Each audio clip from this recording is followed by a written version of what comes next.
Ayan, mga kabuhokanisin. Kung gusto nyo rin pumaldo. Grabe si ate.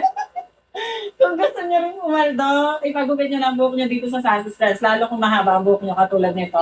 So please don't forget to watch the full video para malaman nyo kung magkano yung naging total price ng buhok ni ate. And titimbangin at susukatin na natin para malaman na natin. So watch out lang mga kabuhokanisin.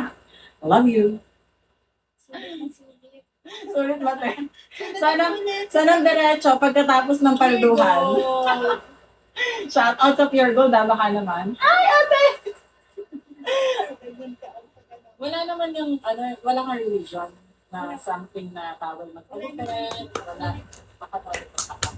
So, start na tayo. Message. Hanap ka na lang muna or talikod ka na lang later pagtatanong na? Hanap ka na lang muna kasi para paayos yung ating usapan. Isa lang yung mic natin, pasensya ng mga kabuokan. So, kaya mga kabuokan, nandito tayo sa SM Calamba, sa may parking lot ba? And meron tayong mga gugupitang hair sellers and mga kabuhokanism din natin. So ate, tanong ko lang din po, di ba marami na nagbebenta ng buhok online, maraming bumibili. Bakit dito? Wala po lang naman pagkabasa mo na lang dito. Tapos kung may offer sa'yo tapos gusto mo sagutin. Ako. Sabi ko parang hindi worth it? Opo, hindi worth it. Parang, So, parang hindi magaan sa loob mo.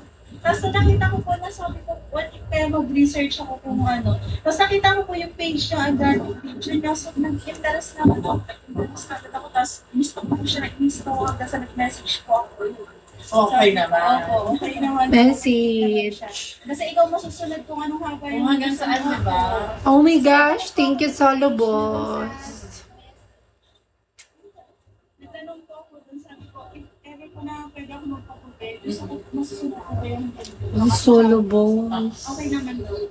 Hindi. Dito po kasi sa amin sa Sassy Strands, bali kung mahaba naman ang buhok mo at papasok sa 18 inches, okay lang man po yun.